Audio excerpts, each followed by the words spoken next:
నిషిద్ధ గురువు. వాళ్ళెవరండి? వాళ్ళు గురువులే. కాకపోతే మనుషుల్ని ఎలా హింస పెట్టాలి, మనుషుల్ని ఎలా చంపాలి, ఏ మనిషికి ఎలా పెడితే వాడి జీవితం ఆగిపోతుంది, ఏ మొక్కని ఎలా అంటే పూసే కాసే చెట్టుని ఎలా పడగొట్టాలి అంటే క్షుద్ర ప్రయోగాలు అంటారు. ఇలాంటి దిక్కుమాలిన విషయాలు నేర్పే వాళ్ళని వాళ్ళు గురువులే, వాళ్ళని మనం గౌరవించాలి. కానీ నిషిద్ధ గురువులు వాళ్ళు, అంటే వాళ్ళ దగ్గర విద్య నేర్చుకోకూడదు. విద్య నేర్చుకుంటే ఏమవుతుంది? ఒక రౌడీ దగ్గరికి వెళ్ళామనుకోమ్మా, వాడు మనిషిని ఎలా చంపాలి, ఎలా పెరియాలో నేర్పుతాడు. దానివల్ల సమాజానికి ఉపయోగం ఏంటి? అదే ఒక పెద్ద డాక్టర్ దగ్గర నువ్వు సర్వీస్ చేస్తే కనీసం నువ్వు ఆర్ఎంపీ డాక్టర్ అని అవుతావు. ఆయన డాక్టర్ ఎలా కావు కదా, కనీసం ఆర్ఎంపీ అని అవుతావు. అంటే కడుపులు నొప్పి వచ్చిన టాబ్లెట్ ఇస్తావు, జ్వరం వచ్చిన ఇంజక్షన్ చేస్తావు, అంతేకాని జనాన్ని చంపవు కదా. అందుకని నిషిద్ధ గురువుల దగ్గరికి ఎప్పుడు వెళ్ళకూడదు. వాళ్ళు క్షుద్ర ప్రయోగాలు చేసేటువంటి వాళ్ళు అవే నేర్పుతారు. ఉన్నాయా ఈ క్షుద్ర పూజలు? ఖచ్చితంగా ఉన్నాయి. లేవని ఎందుకు అనుకుంటున్నావు? ఇవి మంచిగా ఉపయోగించవచ్చు, చెడుగా ఉపయోగించవచ్చా? క్షుద్ర ప్రయోగం అంటేనే, క్షుద్రం అంటేనే చెడు, దాన్ని చెడుగానే ఉపయోగిస్తారు. వీటిలో బోల్డ్ అనుభవాలు ఉన్నాయి మాకు. ఒకటి ఏదైనా మాకు ఇప్పుడు జస్ట్ ఒక 4 నెలలే అవుతుంది మనకి తెలంగాణ బోర్డర్లోనే జగ్గేపేట దగ్గర ఒక కుటుంబానికి వాళ్ళు బాగా ఆస్తిపరులు, అన్నీ పోయినాయి, లారీలు పొలాలు అన్నీ పోయాయి. మంచి ఇల్లు కట్టుకున్నారు ఒక చోట. వీళ్ళు 4 ఉంటారు. ఈ గదిలో కూర్చున్నప్పుడు ఆ గదిలోంచి ఎవరో పిలిచినట్టు అనిపిస్తుంది, ఆ గదిలో పిలిచినప్పుడు ఈ గదిలోంచి ఎవరో పిలిచినట్టు అనిపిస్తుంది, పడుకుంటే ముఖంలో ముఖం పెట్టి చూసినట్టు అనిపిస్తుంది. ఇవన్నీ చెప్పటానికి కొంచెం విచిత్రంగా ఉంటాయి కానమ్మా, ఆ బాధ అనుభవించే వాళ్ళకి నరకంగా ఉంటుంది. ఆ బాధ అనుభవించే వాళ్ళకి నరకంగా ఉంటుంది, నరకప్రాయంగా ఉంటుంది. భోజనం వండుకుంటారు, చప్పగా అయిపోతుంది. నైటు ఎవరో తలుపు కొట్టినట్టు ఉంటుంది, బయటకు చూస్తే ఎవరు ఉండరు. వాళ్ళు అటు తిరిగి ఇటు తిరిగి ఇటు తిరిగి ఎప్పటికో మా బోటుల దగ్గరకు వస్తారు. అందుకంటే కాషాయం కట్టుకున్న వాళ్ళందరూ కూడాను స్వచ్ఛమైన గురువులు కాదు కమ్మ, మనం అది కూడా చెప్పాలి. ఓకేనా? కనుక ఈ ఆటుపోట్లు తిని ఉన్న డబ్బులన్నీ పోగొట్టుకొని ఆ ఐశ్వర్యం ఆరోగ్యం రెండూ పోగొట్టుకున్న తర్వాతే మాలాంటి వాళ్ళ దగ్గరికి వస్తారు. దాన్ని చండక్రియ అంటారు, చండా ప్రయోగం, చండ ప్రయోగం అంటారు. అంటే ప్రయోగాల్లో ఇది ఒక ప్రయోగం పేరా ఏంటి అసలు? ప్రేతోన్మాదం, భూతోన్మాదం, రక్తబేతాళం, చండ ప్రయోగం, ఇట్లా 108 రకాల ప్రయోగాలు ఉంటాయి. వాక్ స్తంభన, బుద్ధి స్తంభన, క్రియాస్తంభన, కట్టేయటం. ఇప్పుడు రక్తబేతాళం చేస్తే వాడి రక్తం తగ్గిపోతూ ఉంటుంది. ఏ హాస్పిటల్కి వెళ్ళినా టెస్టులు ఏమీ రాదు, కానీ రక్తం ఉండదు, పాలిపోతూ ఉంటారు. క్షుద్ర ప్రయోగం వల్ల జరిగే ముఖ్యమైన విషయం ఏంటంటమ్మా, ఐశ్వర్యం ఆరోగ్యం రెండు దెబ్బతింటాయి. ఎందుకంటే ముందు ఆరోగ్యం దెబ్బతింటుంది. దీనికోసం మనం యాక్చువల్గా హాస్పిటల్కి వెళ్తాం కమ్మా, హాస్పిటల్ చుట్టూ తిరుగుతాం. ఏ హాస్పిటల్కి వెళ్ళినా 3 రోజులు మాత్రమే బాగుంటుంది, 4 రోజు మళ్ళీ మరొక వస్తుంది. డాక్టర్ గారు బాగా చూడలేదు అనుకుంటారు, కానీ ఇక్కడ ఇంకేదో ఉందనుకోరు. డాక్టర్ గారు ఎందుకు బాగా చూడరమ్మా? అందులో ఇవాళ రేపు అన్ని మూఢనమ్మకాలు అనే భావనలో ఉన్నారు కాబట్టి వెళ్ళిపోతారు. కానీ మూఢనమ్మకం కాదమ్మా, ఖచ్చితమైన నమ్మకం. కర్ణాటకలో ఇప్పుడు కూడా చేతబడుల మీద కేసులు కట్టే సెక్షన్లు ఉన్నాయి, మనం నిరూపించుకోవచ్చు. కానీ మన దగ్గర ఆ సెక్షన్ లేవు. అవి వస్తే బాగుంటుంది ఇప్పుడు కూడా.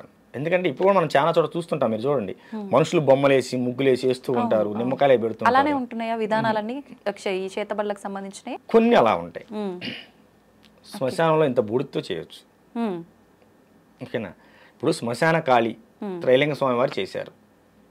మరి ఆయన గారు మహా గొప్ప యోగి అయ్యారు, 300 సంవత్సరాలు బతికారు కాశీలో జల సమాధి అయ్యారు. కానీ సమాధి కాల, వెళ్తూ మాయమైపోయాడు పెట్టిలో.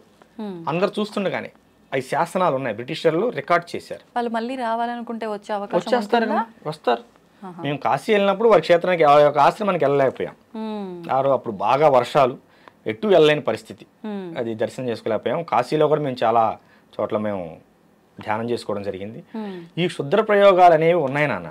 ఇప్పుడు సీరియల్లో మీరు అన్నట్టుగా సీరియల్లో చూపించినట్టు వాళ్ళ వస్త్రాలు, వాళ్ళ గోర్లు, వాళ్ళకి సంబంధించిన ఏదో ఒకటి తీసుకొని దాని ద్వారా చేస్తారని చెప్పి అంటుంటారు కదా, అలానే ఉంటుందండి? అంటే ఒక మనిషికి ప్రయోగం చేయాలనుకున్నప్పుడు ఖచ్చితంగా ఆ మనిషికి సంబంధించిన ఏదో వస్తువుని సేకరిస్తారు. కనీసం అరికాలు కింద మట్టినైనా వాడు నడిచి వెళ్ళిన తర్వాత ఆ మట్టినైనా సేకరించే ప్రయత్నం చేస్తారు. ఇవేమీ స్వీకరించకుండా కూడా ప్రయోగం చేయగల సమర్థులు ఉన్నారు, దుర్మార్గులు ఉన్నారు. ఇవి సేకరించి చేసేవాళ్ళు కూడా ఉన్నారు. కానీ ఖచ్చితంగా వస్త్రం అనే మన వస్తువు ఏదైనా కావచ్చు, మీరు అన్నట్టు గోర్లు కావచ్చు, జుట్టు కావచ్చు, ఏదైనా కావచ్చు వారికి లభిస్తే 100కి 100 పాలు సక్సెస్ఫుల్గా చేయగలుగుతారు. కనుక కొంచెం మనం ఇవి ఉన్నాయి నాన్న, ఖచ్చితంగా క్షుద్ర ప్రయోగాలు ఉన్నాయి, 100కి 100% ఉన్నాయి. మీరు నమ్మినా నమ్మకపోయినా ఇది వాస్తవం. ఇప్పుడు ఎవరిపైనో ప్రయోగం జరిగింది అంటే వాళ్ళు నానా రకాలుగా ఇబ్బంది పడతారు, ఆఖరికి ప్రాణాలు కూడా కోల్పోతారు. చేసిన వాళ్ళకి ఏంటి ఉపయోగం అసలు దీనివల్ల? మానసిక ఉన్మాదులు అమ్మ వాళ్ళు. ఒక పిచ్చి కుక్క ఉన్నది, అది రోడ్డును పరిగెడుతూ మనిషిని కరుస్తుంది, గేదెను కరుస్తుంది, ఆ లైన్లో వెళ్తుంటే మేకను కరుస్తుంది, తన జాతిది అయినా సరే కుక్కను కూడా కరుస్తుంది. ఎందువల్ల అది అప్పుడు వరకు మన ఇంట్లో పెంచుకున్న కుక్కే అది, మనం భోజనం పెట్టాం, దానికి ఉన్మాదం వచ్చింది, పిచ్చని ఉన్మాదం. ఈ క్షుద్ర పూజను క్షుద్ర ఉపాసన చేసే వాళ్ళకు కూడాను వాళ్ళు ఉన్మాదులమ్మ.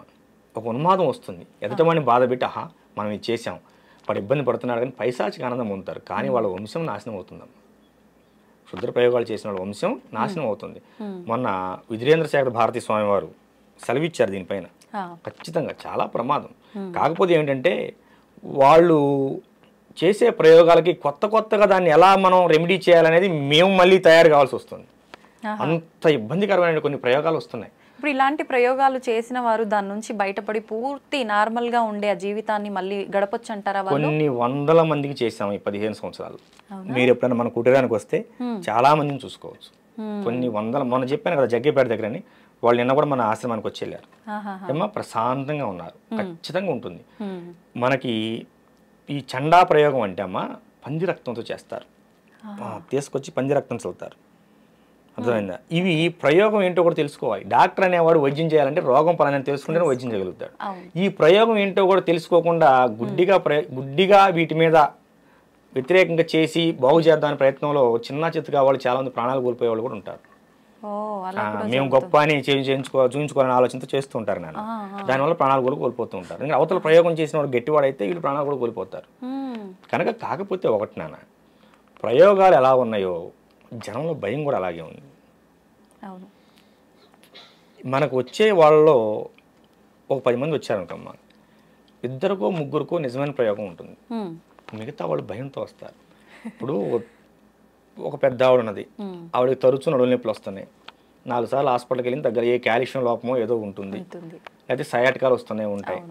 పక్కింటి ఎవరో వచ్చి పక్కన మొన్న వాళ్ళకి అలాగే నడుము నొప్పి వచ్చింది, వాళ్ళకి ప్రయోగం అంట అని చెబుతారు. ఇంకోళ్ళు వచ్చి ఇంకోళ్ళు చెప్తారు. సో వీళ్ళు ఏమవుతారంటే అమ్మ ముందు మానసికంగా ఇబ్బందికి లోనవుతారు, మెంటల్గా దాని స్ట్రెస్లోకి వెళ్ళిపోతారు. నాకు కూడా చేశారేమో ఇట్లా మానసిక సమస్యలతో ఇలా బాధపడే వాళ్ళకి ఇది లేదు అని చెప్పినా కూడా నమ్మరమ్మ. నమ్మకపోగా మరో చోటకి వెళ్ళి డబ్బులు ఆగం చేసుకుంటారు. కనుక సరే ఇవి కొంచెం ఆ లక్షణాలేనమ్మా, ఇంతటితో పోతుందిలే అని చిన్న చండీ హోమం చేసి లఘు చండీ హోమం చేసి బొట్టు పెడతాం. ఇక అంతటితో ముందు మనిషికి భయం పోతుంది, భయం పోతే జబ్బు పోతుంది. ఈ కొన్ని రోజుల తర్వాత మళ్ళీ గురువు గారు మాకు నడుము నొప్పులు వస్తున్నాయని చెప్పి వస్తారు. అమ్మ ఏం లేదమ్మా, అప్పుడు దాని తాలూకు గాయమైంది, ఒకసారి హాస్పిటల్లో చూపించుకోమని చెప్తాం అంతే. చుట్టూ ఉన్న వాతావరణం కూడా చాలా మందిని మాకు చేతబడులు చేశారేమో అనే భావనలోకి నెట్టేస్తుంది.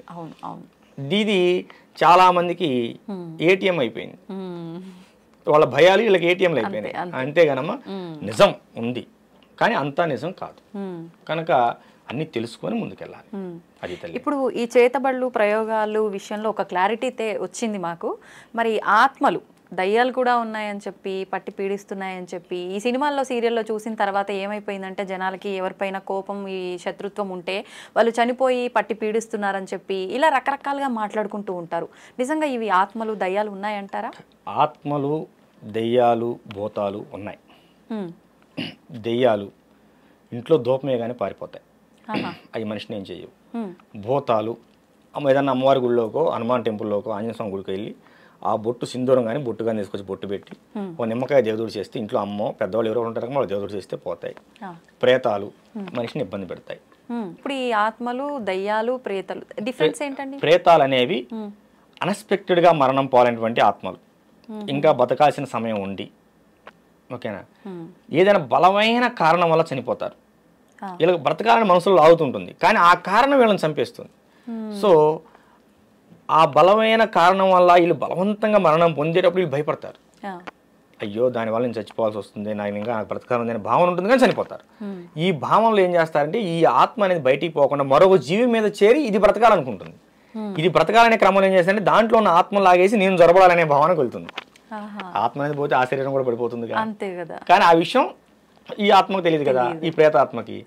దీనివల్ల ఏమవుతుందంటే మొహం పాలిపోవటం, పిచ్చి పిచ్చి కలలు రావటం, ఎప్పుడు ఒళ్ళు నొప్పులు చేయటం ఇత్యాది లక్షణాలు ఉంటాయి. ఊరుకోని జ్వరాలు రావటం, ఇలాంటి లక్షణాలు ఉంటాయి. కానీ దాన్ని చాలా గట్టిగా పూజ చేయాలి, అంత తేలిగ్గా పోవు. ఇది హనుమాన్ తంత్రం కానీ కాళీ తంత్రం కానీ పూజ చేయాలి. ఈ కాళీ తంత్రం అనేది కాళీ ఉపాసకుల దగ్గరికి వెళ్తే ఇలాంటివి చాలా సింపుల్గా వెళ్ళిపోతాయి. కాళీ తంత్రం అనేది చాలా గట్టిది కనుక ఉన్న దశమహావిద్యల్లో అతి గొప్ప విద్య, మొదటి విద్య కాళీ తంత్రం. ఈ కాళీలో కూడా రకాలు ఉంటాయి. దక్షిణ కాళీ, భద్రకాళి, శ్మశాన కాళీ, చండీ కాళీ, ఇలా రకాలు ఉంటాయి. 8 రకాలు ఉంటాయి. వీటిలో దక్షిణ కాళీ చేసిన వారు రామకృష్ణ పరమహంస. రామకృష్ణ పరమహంస దక్షిణ కాళీ దర్శనం పొందారు. శ్మశాన కాళీ చేసిన వారు త్రైలింగ స్వామి వారు. త్రైలింగ స్వామి వారి తల్లి చనిపోయిన తర్వాత ఆయన శ్మశానంలో ఖననం చేసిన తర్వాత తల్లిని ఎక్కడైతే ఖననం చేశారో అక్కడే 10 సంవత్సరాల పాటు సాధన చేశాడు. 10 సంవత్సరాల అక్కడ నుంచి మన రాజమండ్రి అయినా ఆయన గారిది. అక్కడ నుంచి ఇక ఒక్కొక్క ప్రాంతం వెళ్తూ గురువు ద్వారా వెళ్ళిపోతూ కాశీలో స్థిరపడిపోయారు. 150 సంవత్సరాలు కాశీలో ఉన్నారు. 300 సంవత్సరాలు బ్రతికారని బ్రిటిష్ వారు గెజిటెడ్ నోట్ చేశారు. కాళీ సాధకులు. కాళీ అనేది చాలా శక్తివంతమైన సాధన. కానీ అమ్మవారు రూపం చూడడానికి భయంగా ఉంటుంది. కనిపిస్తారా సాధన చేసే వాళ్ళకి అమ్మవారు దర్శనం అవుతారా? వినిపిస్తారు కూడా. వినిపిస్తారు. ఇలాంటి ప్రశ్నలు అడుగుతారని ఇలాంటి వాటికి రాను నేను. ఎందుకంటే ఇది చాలా నిగూఢమైన అంశం. శాస్త్రం ఏం చెప్పిందంటే అమ్మ, సృష్టికారమైనటువంటి సంసారం, భార్యాభర్తల సంసారం 4 గోళ్ల మధ్య ఎంత గుట్టుగా సాగాలో అంతకి 100 రెట్లు గుట్టుగా ఒక సాధకుడి యొక్క సాధన సాగాలి అని చెప్పారు. ఇప్పుడు ఏం చేశారు, చిన్న పెద్ద అనే తేడా లేకుండా అందరు దాన్ని బయట వేసే ప్రయత్నం చేస్తున్నారు. ఇది చేయండి వశీకరణ అయిపోతారు, లవంగాలు కట్టుకోండి డబ్బులు వస్తాయి, అందరు లవంగాలు కట్టుకుంటాంగా. అవునమ్మా, మీరు కూడా ఎన్ని చేయటం ఎందుకు? స్టూడియోలో కాసిన లవంగాలు 4 కుప్పలు పోసుకుంటే అందరికి వస్తాయిగా. అది కాదు నాన్న, సాధన ఖచ్చితంగా సాధన చేయాలి. దాన్ని ఖచ్చితంగా గురువు పర్యవేక్షణలో చేయాలి. ఎందుకు గురువు పర్యవేక్షణలో చేయాలంటే, ఇప్పుడు ఎంబీబీఎస్ అయిన డాక్టర్ను కూడా మరో డాక్టర్ దగ్గర ట్రైనింగ్ పంపిస్తారు. ఎందుకని? నువ్వు పుస్తకాల్లో చదివింది వేరు, వాస్తవంలో చేసేది వేరు. ఎక్కడైనా సరే అమ్మా, గురువు ఏది చెప్పాడో అది చేయాలి. ఈ విషయం జాగ్రత్తగా వినండి. గురువు ఏది చెప్పాడో అది చేయాలి సాధకుడు, శిష్యుడు అనేవాడు. ఇప్పుడు కానీ ఒక్క విషయం నాన్న, కానీ గురువు ఏం చేస్తున్నాడో నువ్వు అది చేయకూడదు. గురువు ఏది చెప్పాడో అది చేయాలరా తల్లి, కానీ గురువు ఏం చేస్తున్నాడో అది చేయకూడదు. గురువు అన్ని సాధనలు చేసి పూర్తి చేసిన తర్వాత ఆయన ఏదైనా చేయగలడు. గురువు గారు చేశారని నేను చేస్తాను చేయకూడదు. గురువు ఏం చెప్పాడో అది చేయాలి. నా గురువు నాకు సగం వరకు నన్ను యోగి పూర్ణచంద్ర మహారాజు గారు నడిపించి లింగైక అమ్మవారి లలితాదేవిలో ఐక్యమైపోయారు. 2 సంవత్సరాలు బాధపడ్డాను. నాకెట్లా, ఏంటిది అమ్మవారిని విపరీతమైన సాధన చేశాను, కాళీ సాధన. మరి నా గురువు నాకు నేర్పేళ్ళాడు కదా, అన్ని అసంపూర్ణంగా ఉండిపోయాయి. నా జీవితం ఏంటంటే ఒక చోట వేద సదస్సు జరుగుతుంది. వేద సదస్సుకు నన్ను కూడా ఆహ్వానించారు. హిమాలయ బాబా ఆయన గారు కూడా హిమాలయాల నుంచి వచ్చారు. అక్కడ సిద్ధయోగి గారు వచ్చారు. సిద్ధయోగి గారు వచ్చినప్పుడు అక్కడ నేను స్పీచ్ ఇచ్చాను. ఇట్లాగే స్పీచ్ ఇచ్చి పక్కన కూర్చుంటే, నువ్వు బాధపడకు, గురువు లేడని నువ్వు బాధపడకు, రా అని చెప్పి నన్ను చేయబట్టి గదిలో తీసుకెళ్ళి, మా బాబు కూడా ఉన్నాడు అక్కడ, లోపల తీసుకెళ్ళి భోజనం పెట్టారు. మొట్టమొదటిసారి నాకు భోజనం పెట్టి, గురువు గారు నన్ను శిష్యుడిగా అంగీకరిస్తారా అని అడిగాను. చూద్దాం, అలా అడగకూడదు అన్నారు. తర్వాత ఎన్నో పరీక్షలకు నెగ్గి, ఆ పరీక్షల్లో నెగ్గిన తర్వాత ఈ కాళీ సాధనని గురువు గారు నాతో పూర్తి చేయించారు. ఎటువంటి పరీక్షలు మేము తెలుసుకోవచ్చా? అవి చెప్పిన అర్థమయ్యాయి కావు. ఓకేనా? ఒక గురువు శిష్యుడికి ఏ విధంగా పరీక్షలు పెడతారనేది ఆ క్షణంలో ఆ టైంలో ఏదైనా పెట్టవచ్చు. అంతే. దారిని వెళ్తూ మనం వదిలిపెట్టి వెళ్ళిపోవచ్చు. గురువు వచ్చిన దాకా నిలబడాలి మనం. లేదా గురువు గారు నేను పలానా ఉన్నారు రమ్మంటే అప్పుడు వెళ్ళాలి. ఇలాంటివి చాలా ఉంటాయి. అన్ని సాధన కూడా చాలా కఠినంగా ఉంటుంది. ఖాళీ సాధన అంటే శ్మశానాల్లో చేస్తారు, రోడ్లెంబడి చేస్తారు, బట్టలు లేకుండా చేస్తారు. ఇలాంటివన్నీ ఉన్మాద ప్రవృత్తులు. నేను నాకు దేవస్థానంలో చేశాను. మన అఖిలాండేశ్వర అమ్మవారి దేవస్థానం. మా గురుదేవులు యోగి పూర్ణచంద్ర మహారాజు గారు వారి స్వహస్తాలతో శుద్ధమైన తాంత్రిక విధానంలో, వేదోక్తంగా కాదమ్మ, శుద్ధమైన తాంత్రిక విధానంలో అమ్మవారిని సర్వజ్ఞ పీఠం, నాకు పీఠాన్ని ప్రకటించి నన్ను పీఠాధిపతిగా ప్రకటించి 2016 అక్టోబర్ 2వ తేదీన దసరా నవరాత్రుల మహోత్సవాల్లో తెల్లవారుజామున బ్రహ్మముహూర్తంలో ప్రతిష్ఠించారు. నేను నా గుడిలోనే నేను ఖాళీ సాధన మొత్తం పూర్తి చేశాను. ఎన్ని సంవత్సరాలు పట్టింది మీకు సాధన కంప్లీట్ అవ్వడానికి? 2007 22 మరి నాకు సిద్ధయోగులు గారు వచ్చిన తర్వాత కదా పూర్తి అయిపోయింది. అవును అవును 2007 నుంచి మొదలు పెడితేను 2022కి పూర్తయింది. లెక్కేసుకోండి 13 సంవత్సరాలు పెట్టింది. 15 సంవత్సరాలు పెట్టింది. 16 సంవత్సరాలు పట్టింది. ఇప్పుడు ఎలా ఉన్నారు సాధకులు? ఇవాళ మంత్రం ఇచ్చారు గురువు గారు, మనకి ఎప్పుడు ఫలితం వస్తుంది? మనం నెల చేసామే, లేదు నాన్న, నెల 2 నెలలు. అసలు మనకు ఒక దేవతా మంత్రం మనకు అర్థం కావాలంటే అమ్మ, నువ్వు ఆగకుండా రోజుకు 3 గంటల చొప్పున 180 రోజులు సాధన చేయాలి, జపం చేయాలి. అప్పుడు నీకు ఆసనం అంటే ఎలా కూర్చోవాలో అర్థమవుతుంది. అర్థమైందా? కూర్చునే విధానం కూడా ముఖ్యమా? చాలా ముఖ్యం నాన్న. అంటే అది కంప్లీట్ మీరు ఉపాసన పరులుగా ఉన్న వాళ్ళక, మాలాంటి సామాన్యులకు కూడానా? ఎవరైనా ఒక మంత్ర సాధన చేయాలంటే ఆసన శుద్ధి కావాలి, ఆత్మశుద్ధి కావాలి, శరీర శుద్ధి కావాలి. గురువు శరీర శుద్ధి చేసి నీకు మంత్రాన్ని ఇస్తాడు. ఈ మంత్ర సాధనలో ఇన్నాళ్ళు దీన్ని చెయ్యి అంటాడు, చేయాలి. చేస్తే అప్పుడు మనం ఆత్మశుద్ధి శరీర శుద్ధి సాధించుకున్నాం అనే విషయం మనకు ఎలా తెలుస్తుందంటే, అక్కడి నుంచి ఇంకో మెట్టు ఎక్కిస్తారు గురువు సాధనలో. లేదు నానా, మా గురుదేవులు నన్ను బంగారం అంటాడు. లేదు బంగారం ఇంకా చేయాలి అంటే చేయటమే. అంటే మనం ఎక్కడో పొరపాటు చేసాము. వారాహి సాధన 40 రోజులు ఇచ్చారు దీక్ష, నాకు 6 నెలలు చేయించారు. ఇంకా అవ్వలేదు దీక్షలో, వారాహి దీక్షలోనే ఉన్నాను నేను. అవునా? రేపు పౌర్ణానికి అవుతుంది, పౌర్ణానికి పూర్ణం అవుతుంది అన్నారు నిన్నే గురుదేవులు.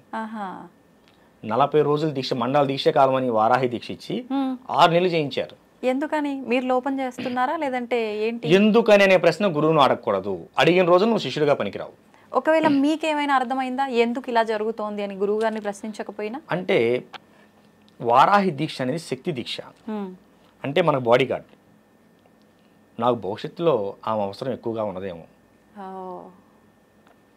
ఇప్పుడు ఈ ఆధ్యాత్మిక ప్రపంచంలో, లౌకిక ప్రపంచంలో శత్రువులు కనిపిస్తారు నాన్న, ఆధ్యాత్మిక ప్రపంచంలో శత్రువులు కనిపించరు. కనుక ఆధ్యాత్మిక ప్రపంచంలో నాకు భవిష్యత్తులో ఏమైనా శత్రు బాధలు ఉంటాయేమో శత్రువు వలన, కనుక అది నా వరకు చేరకూడదంటే ఏమని చేయవలసి ఉంటుందేమో. నాకు అసలు ఆలోచన కూడా లేదు. గురువుగారి వారాహి నవరాత్రులప్పుడు గురువుగారికి ఫోన్ చేశారు, నాన్న నీ వారాహి దీక్ష ఇస్తున్నా, మొదలుపెట్టాం. 41 రోజులు అయిపోయింది గురుదేవా అని ఫోన్ చేశాను. మెసేజ్ పెట్టమే, వాళ్ళు స్పందిస్తే మనం తిరిగి ఫోన్ చేయాలి, అంతేగాని ఫోన్ చేయకూడదు. మెసేజ్ పెట్టాము, అందులోంచి మెసేజ్ నాకు ఫార్వర్డ్ అయింది, నాన్న నీ దీక్షను 6 నెలలు పొడిగించాను, చేసుకో. మరి అంత కఠినంగా ఉంటుంది వారాహి దీక్ష అనేది. మరి 6 నెలల నుంచి చేస్తున్నాడు, చిన్న విషయం. దీక్షలు అనేవి గురుముఖంగానే తీసుకోవాలి, గురువు ఆధ్వర్యంలోనే చేయాలి, గురువు ఆధ్వర్యంలోనే దాన్ని ముగించాలి దీక్ష. అప్పుడు నువ్వు సాధకుడిగా శక్తిపరుడు అవుతావు. నేను మంత్రం చేశాను నాకేం తెలియలేదు, నేను కొన్ని రోజులు సాధన చేశాను నాకు తెలియలేదు, లేకపోతే మేము 10 సంవత్సరాలు సాధన చేస్తున్నామని ఎర్రబట్టలు కట్టుకుంటే ఏమీ లేదు. ఏమా ఇప్పుడు కెమెరాలో చిప్పు లేకుండా ఎంతసేపు వీడియో తీస్తే ఉంది. ఇప్పుడు కొంతమంది ఒక 6 నెలలకు సంవత్సరానికి ఫేడ్ అవుట్ అయిపోతూ ఉంటారు. ఎందుకని? ఏదో కాస్త కూర్చి చేసినటువంటి శక్తి సాధనా ఫలం అని నీ చుట్టూ కొంత ఆరాం ఉంటుంది. ఈ లౌకిక ప్రపంచంలో కొన్ని రోజులు నువ్వు మెరుస్తావు. తర్వాత ఒక గురువు అనేవాడు నాన్న నిత్య సాధకుడై ఉండాలి, నిత్యం సాధన చేస్తూనే ఉండాలి. దీపం అనేది వెలుగుతూ ఉంటేనే మరొక దీపాన్ని వెలిగించగలదు, చీకట్లో నీకు దారి చూపించగలదు. గురువు అనేవాడు నిత్యం వెలుగుతూనే ఉండాలి, అంటే నిత్యం సాధన చేస్తూనే ఉండాలి. ఇది మా గురుదేవులు మాకు చెప్పినటువంటి మాట. మా పూర్ణచంద్ర మహారాజు గురుదేవులు కానీ సిద్ధయోగులు వారు కూడా చెప్పినటువంటి మాట. పూర్ణచంద్ర మహారాజు గారి యొక్క సాధనలో ఉన్నప్పుడు కొంచెం ఉద్వేగంగా ఉండేవాడిని, ఆవేశపూరితంగా ఉండేవాడిని. సిద్ధయోగి గారి శిష్యరేఖంలోకి వచ్చిన తర్వాత, శిష్యుడు గారు నన్ను అంగీకరించిన తర్వాత, నేనంటంగా శిష్యుడికి వారు అంగీకరించిన తర్వాత, మొట్టమొదటిసారి ఒక గురువుగా వారిని దర్శించుకున్న తర్వాత నాలో వచ్చిన మార్పు, నా యొక్క ఆవేశం అనేది నాకు కానరాకుండా పోయింది. గురువు గారు కూడా అలానే ఉంటారు కదా శాంతంగా. అంటే మీ విషయంలో కూడా అలానే ఉంటారా? మా అందరితో అలా ఉంటారా? లేదమ్మా, చాలా కఠినంగా ఉంటారు శిష్యుల విషయంలో. ఏది చెప్పారో అది చేయాలి అంతే. అలా ఇప్పుడు తండ్రి ఎందుకు కోపడతాడు? బిడ్డ బాగుండాలనే కదా. కానీ చాలా ప్రేమగా ఉంటారు. సాధన విషయంలో అసలు చాలా కఠినంగా ఉంటారు. కొంచెం దీనికి చెప్పాను కదా చేయి ఇంకా అడగకూడదు. మొన్న నాతో చెప్పారు, ఇలా మీ పేరు చెప్పి నా శిష్యుడే అమ్మా, ఇలా మీరు అందరితో ఇలానే ఉంటారా? నాన్న తల్లి బంగారం అని పిలుస్తుంటారు నన్ను కూడా. నేను మీరు ఇంతే ప్రేమగా ఉంటారా మామూలుగా శిష్యుల విషయంలో కూడా? అలా ఉంటే వినరు కదా, మీ శిష్యులు ఎలా ఉంటారని నేను అడిగాను అనమాట. లేదు నాన్న, సందర్భం వచ్చినప్పుడు మాత్రం ఎంత దండించాలో అంత దండిస్తాను, నేను దండిస్తున్నా అనేది కూడా వాళ్ళకు అర్థం అవ్వకుండానే నేను ఒక మాటలోనే అర్థమయ్యేటట్టుగా తెలియజేస్తాను అని చెప్పి నేను అనుకున్న ఆ రోజు ఈ క్వశ్చన్ మిమ్మల్ని ఖచ్చితంగా అడగాలని మాటల్లో మీరే ఆ మాట తీసుకొచ్చేసారు. దండిస్తారు. ఒక కార్యక్రమానికి వెళ్ళాం, ఈ హైదరాబాద్ దగ్గరికి వరంగల్ దగ్గరికి వచ్చాం. ఆ, గురువుగారు ఉదయం టిఫిన్ చేయరు, అల్పాహారం స్వీకరించరు. అక్కడ కార్యక్రమం జరుగుతుంది, ఒక హోమం జరుగుతుంది, ఒక 15 రోజుల క్రితం. అందులో నాతో ఒక హోమం చేయించాలని చెప్పి ముందుగానే ఇంటిమేషన్ ఇచ్చారు. నేను ఖాళీ చదవకుండా కదా, ఖాళీ హోమం నాతో చేయించాలి నాన్న, నువ్వే వచ్చి హోమం చేయాలన్నారు. ఆహా, చేశాను, వెళ్ళాను, ఆ, అందరం వెళ్ళాం. అక్కడ నా శిష్యుడు ఉన్నాడు ఆ ప్రాంతంలో. ఓకే. నేను అలాగని నా శిష్యుడు నన్ను ఎత్తుకుంటూ వచ్చాడు. వచ్చిన తర్వాత నా కోసం ఆ శిష్యుడు ఏం చేశాడు, ఉదయాన్నే అల్పాహారం తీసుకొచ్చాడు. ఇక్కడ ఈ గురువుగారు ఏం చేశారు, గురువుగారు నా కోసం టిఫిన్ చేయించారు. ఆ రోజు ఎప్పుడు లేనిది ఆ రోజు ఆశ్రమంలో టిఫిన్ చేయించారు భక్తులందరికీ. నా శిష్యుడు వచ్చాడు, వాడు ఉదయాన్నే టిఫిన్ నాకు టిఫిన్ చేయడం అలవాటు, నన్ను ఓకే. ఉదయాన్నే అల్పాహారం తీసుకోవడం అలవాటు, వాడి కోసం టిఫిన్ చేయండి అని చెప్పారు. ఆ విషయం నా దాకా రాలేదు. నా శిష్యుడు తీసుకొచ్చిన టిఫిన్ నేను చేశాను. అరే, ఏం జరిగింది అప్పుడు? ఏదైనా జరగండొచ్చు, ఏదో పెద్దగా జరుగుంటది. ఏదైనా జరగండొచ్చు. బయటికి వెళ్ళిపోవన్నారు, పాదాల మీద పడ్డాను. తర్వాత చెప్పారు, మీకోసమే చేయించారు అల్పాహారం, మీరు చేయలేదు అని. భోజనానికి వంట అయ్యేంత వరకు ఉండి ముందుగా నేనే భోజనం చేసి బయటికి వెళ్ళాను. అక్కడ ఇక్కడ బ్యాలెన్స్ తగ్గించాను. ఎందుకంటేనమ్మా, గురువులు ఏదైనా, గురువు అంటే తల్లి తండ్రి ఇద్దరు ఉంటారమ్మా. గురువులో తల్లి ఉంటుంది, తండ్రి ఉంటాడు, ప్రేమ ఉంటుంది, మనకి కోపం కాదు, అది క్రమశిక్షణ ఉంటుంది. అంతే, ఒక మంచి మార్గంలో తీసుకెళ్ళడానికి ఉంటుంది. ఇప్పుడు నా గురువేగా నన్ను ఇక్కడ కూర్చోబెట్టింది. అవును, అవునా? ఇప్పుడు నా మీద ఎంత నమ్మకం ఇక్కడ కూర్చోబెట్టగలిగారు, నేను ఆ నమ్మకం నిలబెట్టుకోవాలి కదా. అందుకని గురువుని ఎప్పుడూ కూడా అనుసరించండి, అనుకరించొద్దు. అనుకరించొద్దు అంటే ఇప్పుడు ఒక గురువుకి ఇందాక చెప్పిన విధానం ఆయన చేస్తున్నది మనం ఇప్పుడు ఒక గురువుకి ఎంతవరకు గడ్డ ఉందని నువ్వు కూడా గడ్డం పెంచొద్దు. నీ గురువు గోచి పెట్టుకొని తిరిగారని నువ్వు కూడా గోచి పెట్టుకొని తిరగొద్దు. ఓకేనా? నీ గురువు గంజాయి తాగారని నువ్వు గంజాయి తాగొద్దు. నీకు సాధనలో నీకు ఇది చేయమని చెప్పాడు కదా, అదే చెయ్యి. గురువు ఏమి చెప్పాడో అది చెయ్యి, గురువు ఏం చేస్తున్నాడో అది చేయదు. ఇది నా గురుదేవులు నాకు చెప్పిన మాట. నేను అందరికీ ఈ టీవీ షో ద్వారా బయటకు వెళ్తాం కనుక అందరికీ చెప్తున్నాను, గురువుని అనుకరించొద్దు, అనుసరించండి. గురువు చెప్పింది మాత్రమే చేయండి, గురువు చేసేది ఎప్పుడు మీరు చేయకండి. గురువు చేసేది నువ్వు చేసావా, నీ పతనం అక్కడే ప్రారంభమైంది. ఇప్పుడు ఎలక్ట్రికల్ ఇంజనీర్ అమ్మా, ఆయన కరెంటు ఏ వైర్ ఎక్కడ పెట్టాలో ఆయన తెలుసు, ఆయన పట్టుకొని పెడతాడు, స్క్రూ డ్రైవర్ కూడా లేకుండా పెడతాడు. నేను నిన్న కదా మొన్న ఐటీఐ స్టూడెంట్, నేను పట్టుకుంటే కుదురుద్ది, దాంట్లో ఒకటి పెడితే నువ్వన్న పోతావు, లేకపోతే మొత్తం బ్లాస్ట్ అయిపోతుంది. కనుక గురువుని అనుకరించొద్దు, అనుసరించండి. గురువులు యోగులు అనగానే చేతిలో ఖచ్చితంగా ఏదో ఒక దండం అనేది ఉంటుంది. అది మీరు చేసిన సాధనలను బట్టి ఆ దండం అనేది ఒక్కొక్కరికి ఒక విధానం ఉంటుందా, ఎలా ఉంటుంది? చాలా వరకు అందరి చేతిలో త్రిశూలం ఉంటుంది, లేదు అనంటే ఒక కట్టె లాంటిదే ఏదో ఒక దండం ఉంటుంది ఒక ఆకారంలో. మీ చేతుల్లో చూస్తే ఎవరి చేతిలో చూడని రకంగా పామునే పట్టుకొని వచ్చినట్టు సుబ్రహ్మణ్య స్వామిని చూస్తున్నామా ఏంటి అనిపిస్తోంది. ఏంటండి? ఇప్పుడు చేతిలో ఉండేవాడిని దండ అంటారు, ఏకదండ, త్రిదండ, త్రిదండ అని ఉంటాయి. స్వామీజీలో ఇవి వేరు.